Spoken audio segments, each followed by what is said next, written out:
Hey everybody, welcome back to the channel. Today we're getting into Robinhood, the good old hood. I made a video about this stock a while ago, back in like January, talking about what Robinhood needed to do to become this really big company after their earnings back in December or January ended up not being that good. Well, Robinhood has fallen 73% since its latest highs, which were at about $80. Now it's about $10. And I think it's time to talk about it again. And the number one reason it's time to talk about it is because Charlie Munger and Warren Buffett, the investing, like OGs in the game, had some thoughts on Robinhood. Now, before I show you this video real quick, it's important to remember Warren Buffett and Charlie Munger hate Robinhood, and they hate it primarily because Robinhood has ultimately gamified the stock market, right? They've been able to take the stock market and be like, let's put some confetti when you make a trade. Let's make it a little bit more easy to get your money inside and out. Let's say we're not going to take fees, even though you know that when you buy something on Robinhood, it increases by like 1% or 2 cents. That's the fee. They make a profit on the bid-ask spread there. So like there is a lot of abilities for Robinhood to kind of gamify and make you think you're getting a good deal, and like that you're becoming an investor and you're learning so much about financial knowledge. But at the end of the day, the entire infrastructure is not really built for meaningful investors. That's why most meaningful investors don't really use Robinhood. Now I use Robinhood because I only have a couple of stocks. I'm not checking it every day. I just use it to buy it, right? I'm not actively selling it. But for most sophisticated investors, people do not use Robinhood, which is why their monthly active users are going down. Charlie Munger was never a fan of it. Warren Buffett only thought that they were hype in 2021. This is their latest thoughts at the shareholder conference. We're going to listen to them speak for a minute, and then we're going to get into Robinhood's earnings and talk about what they need to do to turn the situation around. Just tell me about one that hasn't been, but tell me later when the crowd isn't listening. That's why. Well, look what happened to Robinhood from its peak to its trough. Wasn't that pretty obvious that something like that was going to happen? Tell me again what it should have. Robinhood, when it came out and went public, and it got alerted everybody and all the short-term gambling and big commissions and hidden kickbacks and so on and so on. It was disgusting. Yeah. And it says so last year, and they got mad at you, and they sold a bunch of their stock, and they got the money, and yeah, but now it's unraveling. Yeah. God is getting just. But a lot of the insiders have gotten. Again, Munger does not like Robinhood. No, but they've gotten a lot of money from it. I mean, they were big sellers, as I remember. That may be, but yeah, there's been some justice. Well, I have to agree with that. All right, so they don't like Robinhood. Now, let's get into Robinhood's earnings to really figure out why don't they like Robinhood. We're going to go through this, and then we're going to talk about some of the ways I think Robinhood can get out of this mess if they are able to. So before we get into this, Robinhood cut 9% of its workforce about a week ago. And that was really surprising to me because the reasoning was like, oh, we have duplicate positions. And I'm like, wait a second. You've had duplicate positions for the past two years, and now you're cutting a public company should not have duplicate positions. And I know all public companies aren't amazing, but when you're a financial company, you manage finances, you should be able to do your own finances and be like, hey, we have 3 Steves in marketing. We only need 1. Why do we have these 2? And meanwhile, you're losing money paying the other 2. So it's like so the fact that they had to cut 9%, it's almost 10% of your workforce. It showed a little bit of let's just say non-competency from management. And this is a stock that our favorite friend Cathie Wood, that we're about to go into in a little bit, owns a lot of. So let's talk about Robinhood. Total net revenues decreased 43% to $299 million compared with $522 million in the first quarter. Now, obviously, the first quarter of 2021 was crazy. GameStop, AMC. But sheesh, man. I mean, that right there, Munger was right about this at this point, because he's like, this $522 million, you only got the $38 IPO price because of that increased options activity. That was never going to be sustainable, especially not for the generation that doesn't have a lot of money to play with, which is sort of millennial generation that Robinhood's targeting. So that was pretty bad, that decrease. Transaction-based revenue decreased 48% to $218 million compared with $420 million. That means less people are transactioning. Crypto options decreased 36%, cryptos decreased 39%, equities decreased 73%. That means people traded 73% less on Robinhood than they did in the first quarter of 2021. That's the whole point of the app is to trade stocks and like to sell, buy stocks, right? So that's pretty bad. Now, the other thing to remember before we keep going into this is Robinhood does not make money if you're a long-term investor, which is the other reason Munger doesn't like it.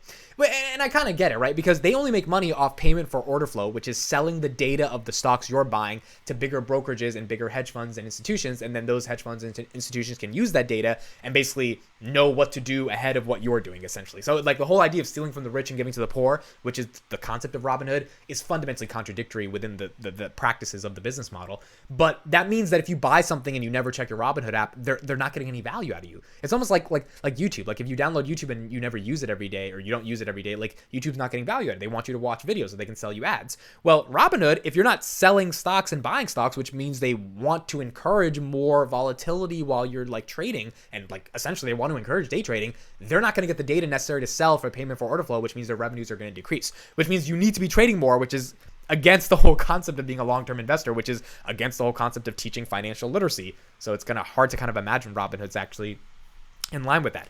Net loss was $392 million or 42 cents per diluted share, compared with a net loss of $1.4 billion or $6 in the first quarter of 2021. So net loss decreased. Share-based compensation, we can go over that later. Adjusted EBITDA non-GAAP was negative $143 million, so they are not profitable here, compared with positive $115 million in the first quarter. First quarter of 2021, they made $100 million. That's why they were able to go public. They actually had profits. Now they are losing money.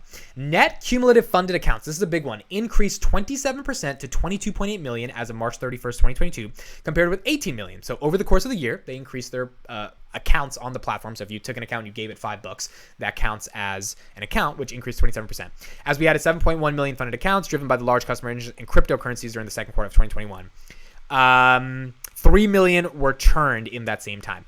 On a sequential basis, net cumulative funded accounts increased slightly, compared with 22 million as of December 31st, 2021. Now, MAU, this is the big one. It's okay if someone signs up and they deposit $5. Are they actually using the product? This is the stat that like Wall Street not only cares about, but just technology cares about. Do you have MAUs? Do you have people using your stuff? This decreased 10% to 15.9 million, compared with 17.7 million in March 2021. So, I mean, it's not the craziest decrease, but it's been a year. You would think that in a year, like you could increase your MAUs. Like 17.7 million was a lot, but they got so much publicity from that. You would expect it to be 17.71 million, but no, it decreased 10%, which is also pretty bad. Average revenue per user, this is the next main one, decreased 62% to $53 compared to $137. So they were getting revenues from users that they have on the platform, $137 per user. Now it's 62% lower at $53, which is ultimately not good. ARPU decreased 18% compared with 64 in the fourth quarter of 2021. So in fourth quarter of 2021, they were making $64 a user. Now they're making $53, which is why it decreased 18%. Okay, how does Robinhood get out of this mess? So first of all, I forgot to show you guys this. How much does Cathie own of Robinhood? Because Cathie sold a lot of stocks, like some of my favorite stocks, like Palantir, to buy Robinhood when it was at $10, $11, $12. So let's go to the ARK Innovation Fund. I'm pretty sure it's in the financial fund, as fintech fund as well. But Robinhood, she has 19.9 million shares, call it even 20 million shares, worth 195 million right now. Average is probably in the 30 or 40s. I mean, she was buying it a lot in the 70, 80, 50, 40 range. So maybe the average is like in the teens, but I don't know if she's bought that much in the teens to be able to keep up with the stuff she was buying in 30, 40s. So Cathie Wood is obviously betting on this. The question is, why is this a major holding in the ARK Innovation Fund? And if Charlie Munger is correct, will Robinhood just get acquired? Because to be honest, I think that's the eventual outcome. If they're not able to produce a platform that has a lot of active users, meaning people that are actually trading on the platform, which gives them the data to then be able to sell to different brokerages or different hedge funds, then they're not going to survive. If they don't have people trading crypto, they're not going to survive. If they don't have people trading options or equities, they're not going to survive. It's just that simple. There's no way for them to make money. Now, Robinhood has a subscription feature for $5 a month where you can have Robinhood Gold and you get access to like research and all this stuff, but like subscription businesses are not going to pay the bills in a fintech company. I mean, maybe, but like there's not that many people in the world to pay $5 to Robinhood when all these alternatives exist.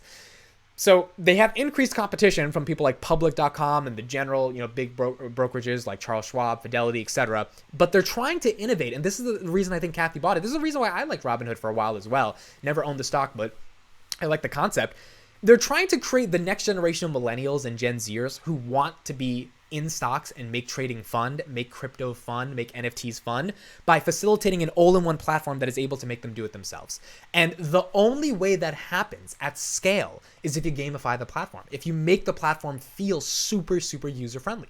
Remember, Robinhood is a Silicon Valley tech startup. Silicon Valley is all about making something super cool and exciting, and you're scrolling through it and there's images and all this stuff.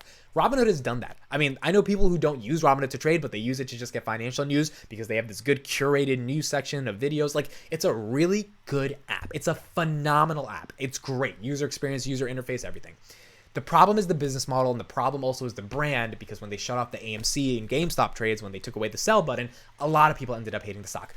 So the fundamental question for me, if you are a Robinhood stock shareholder, or if you're thinking of getting into the stock because you think $10 means it's undervalued, is this question. Can Robinhood create a suite of financial services that actually accesses this new generation of young investors that they're trying to get at and monetize them in a different way outside of trading? Meaning, I am bullish on Robinhood, and I think you can presumably be bullish on Robinhood. I think this is what Cathie's thinking, which is that if Robinhood can introduce student loans, 401ks, Roth IRAs, all of these different things, maybe just like give people virtual financial planners. Nerds Wallets is a social media blog that actually went public. I couldn't buy it because I was like, they're just a blog. How are they going public? But they're one of the most trusted places for financial sources of education. If Robinhood could kind of acquire that company, and now, you know, they have this media asset that's generating millions and millions of views that's literally sponsored by Robinhood because they now own the asset. Like I said this in that video in January, and I'll link to it in the description. If Robinhood can become the CNBC for Gen Z millennial financiers, financial people who are interested in stocks and investing, then their app is the gateway. This is what SoFi is doing. SoFi is like, hey, you know, if we can be your whole suite of financial services for you and give you your student loan, you're probably gonna get your mortgage loan or your real estate loan from us, right? Because we're basically, they're a bank now. So SoFi has this like strategy that's like, we're going to acquire these people at their earliest stages. This is what Snapchat does as well. They get you when you're like 13, 14, 15, and then they keep you until you're in your 30s because it's like this fun place where you want to hang out with your friends, and it's cooler than Facebook. It's even cooler than Instagram. If Robinhood can do this for financial services, and Roth IRAs, 401k, all of this stuff is integrated into one app. There's, you know, maybe Robinhood becomes a bank, and I know I'm spitballing ideas, but to me, they have to acquire a media company or become a media company that is producing so much content around stocks, investing, finance, basically what all of us financial YouTubers are doing.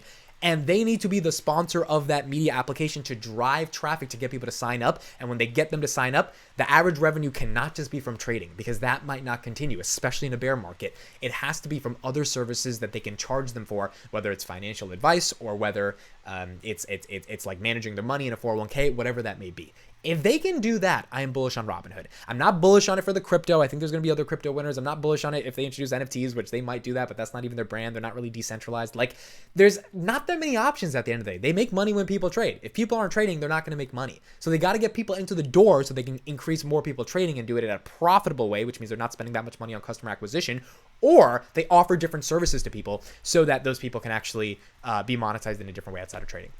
But those are my thoughts on Robinhood stock. It's looking rough right now. $10 might be a bargain. I mean, you could see it potentially going to 20, maybe 25 again. But the question is, what fundamentals are allowing it to get there? Or is it just hype? Is it just a little bit of bull market rally? Is there nothing really there? I think it has to execute against this larger financial vision of them being the app for Gen Zs and millennials and for people who are newcomers into the market. And if they're able to do that, I think they have a good shot. So thank you guys for watching so much. Leave me your comments, please, on if you own Robinhood and your thoughts on Robinhood stock and if it will have the ability to recover. And I'll see you guys on the next one. Thank you for watching.